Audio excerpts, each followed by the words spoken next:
மாணவர்கள் நண்பர்கள் உங்கள் அனைவருக்கும் காலை வணக்கம். இன்றோடு நான் உங்களுக்கு 11வது துணை வினைகள் பற்றி கற்பிக்கின்றேன். ஏற்கனவே உங்களுக்கு நான் 10 துணை வினைகள் பற்றி கற்பித்து விட்டேன். இன்று 11வது வகுப்பாக நான் உங்களுக்காக தரவேற்றம் செய்ய விரும்புவது கோயிங் டு என்ற துணை வினை ஆகும். இந்த கோயிங் டு டென்ஸ் என்பதின் தமிழ் வடிவம் யாதென்றால் செய்ய போகின்றேன். அதாவது ஒரு காரியத்தை நன்கு திட்டம் போட்டு தீர்மானித்து அக்காரியத்தை செயற்படுத்த போகிறேன் என கூறுவதற்கு ஆங்கில இலக்கணத்தில் இத்துணை வினை பயன்படுத்தப்படுகின்றது. ஏற்கனவே future tense, future continuous tense, future perfect tense, future perfect continuous tense இவை போன்ற காலங்கள் எதிர்கால தொனிப்பட பேசுவதற்கு வாக்கியங்களை வெளிப்படுத்துவதற்கு இருக்கையில் அதிகப்படியாக அதே போன்ற தமிழ் வடிவங்களிலோ அதே போன்ற ஆங்கில வடிவங்களில் நாம் வாக்கியங்களை வசனங்களை தெரியப்படுத்துவதற்கு இந்த கோயிங் டு என்ற டென்ஸ் பயன்படுத்தப்படுகின்றது. இந்த கோயிங் டு என்ற டென்ஸை நீங்கள் எப்படி பார்க்க வேண்டுமென்றால் நாம் ஏற்கனவே படித்த துணை வினைகள் போல் பார்க்க வேண்டும். அதாவது can, could, may, might, have to, has to இப்பட் போன்ற துணை வினைகளைப் போல் நீங்கள் கருத்தில் கொள்ளுதல் வேண்டும். வேறு நாங்கள் இப்போ கோயிங் என்ற பிரதானமான வினைச்சொல்லை கோ என்ற பிரதானமான வினைச்சொல்லை எடுத்து நிகழ்கால தொடர்வினை வாக்கியத்தை உருவாக்குவதற்கு ஐ ஆம் கோயிங் டு மன்னார், அதாவது நான் மன்னாருக்கு போய்கொண்டிருக்கின்றேன். இறந்த கால தொடர்வினை வாக்கியத்தை உருவாக்குவதற்கு I was going to Mannar, நான் மன்னாருக்கு போய்கொண்டிருந்தேன். எதிர்கால தொடர்வினை வாக்கியத்தை உருவாக்குவதற்கு I will be going to Mannar. அவ்வாக்கியங்கள் நான் தற்பொழுது கற்பிக்கும் வாக்கியங்களிலிருந்து முற்று முழுதான மாற்றத்தை கொண்டிருக்கின்றது. இது அந்த கோயிங் டு அல்ல. இது இந்த கோயிங் டு என்பது ஒரு மாதிரி துணை வினைச்சொல் என கருத்தில் கொள்ளுதல் வேண்டும். உதாரணத்துக்கு ஹாவ் டு, ஹாஸ் டு போன்று நீங்கள் நினைத்துக் கொள்ளுங்கள். இந்த கோயிங் டு டென்ஸ் ஆனது ஒரு காரியத்தை திட்டம் போட்டு தீர்மானித்த பின் அதை செயற்படுத்த போகிறேன் என கூறுவதற்கு பயன்படுத்தப்படுகிறது என மனதில் கொள்ளுதல் வேண்டும். இந்த கோயிங் டு என்ற மாதிரி துணை வினை சொல்லானது பிரசன்ட் பீக்களான am, is, are என்பவற்றோடு சேர்ந்தும் அடுத்ததாக பிரதானமான வினைச்சொல்லின் V1 வடிவத்தோடு சேர்ந்துதான் வாக்கியங்களை தோற்றுவிக்கின்றது.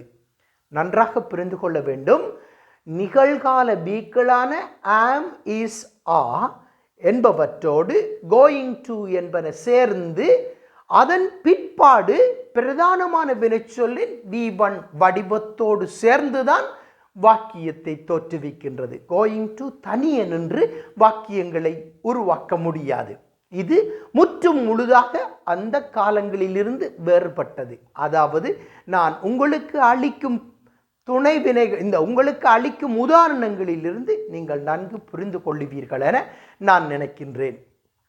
இந்த கோயிங் டு டென்ஸ், இந்த கோயிங் டு என்ற துணை வினை கொண்டு வாக்கியங்களை உருவாக்க அதன் வாக்கிய வாய்ப்பாட்டு முறை எப்படி அமைகின்றது என்றால், முதலில் சப்ஜெக்ட், அதற்கு பிறகு பிரசன்ட் பீக்களான am, is, are, அதற்கு பிறகு கோயிங் டுக்கு பிறகு V1 வடிவம், அதன் பிறகுதான் ஆப்ஜெக்ட் வருதல் வேண்டும். அதாவது நான் பிரசன்ட் பீக்கள் என கூறும் பொழுது am, is, are எதோட உங்களுக்கு சேரும் என்பதை ஏற்கனவே நீங்கள் கற்றுவிட்டீர்கள்.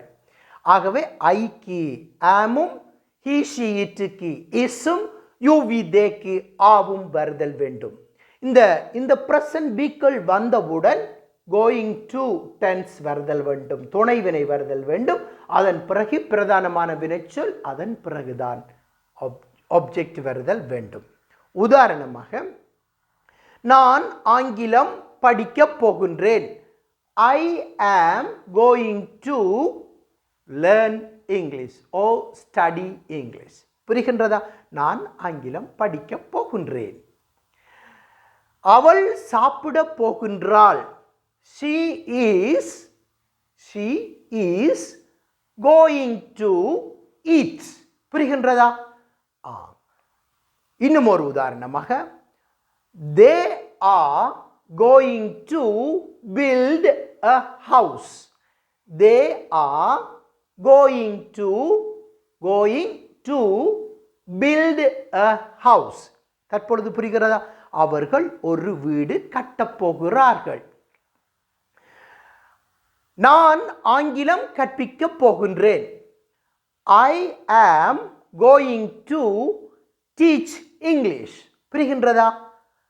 நாங்கள் படம் பார்க்க போகின்றோம். We are going to watch a film. புரிகின்றதா ஆங்கிலம்?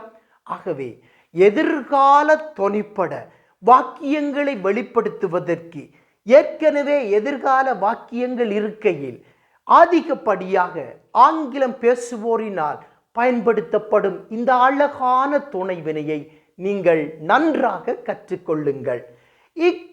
இந்த துணைவினையை கொண்டு உருவாக்கிய வாக்கிய அமைப்புகளை எதிர்மறை வாக்கியமாக்கவும் வினா வாக்கியமாக மாற்றுவதற்கும் am, is, are என்பவற்றிற்கு அடுத்ததாக not என்ற எதிர்மறை சொல்லை பயன்படுத்தி விடல் வேண்டும். அந்த am, is, are என்ற பீக்களான பி வடிவங்களை தூக்கி வாக்கியங்களில் முன், அதாவது வாக்கியத்தில் வரும் எழுவாய்க்கு முன் நாம் போட்டுவிட்டால் நீங்கள் அந்த வாக்கியத்தை வினா வாக்கியமாக மாற்றி விடுவீர்கள். உதாரணமாக, எதிர்மறை வாக்கியத்திற்கு I am not going to learn English. நான் ஆங்கிலம் கற்றுக்கொள்ள போறதில்லை, கற்றுக்கொள்ள போகல. I am not going to play football. நான் கால்பந்து விளையாட போகவில்லை.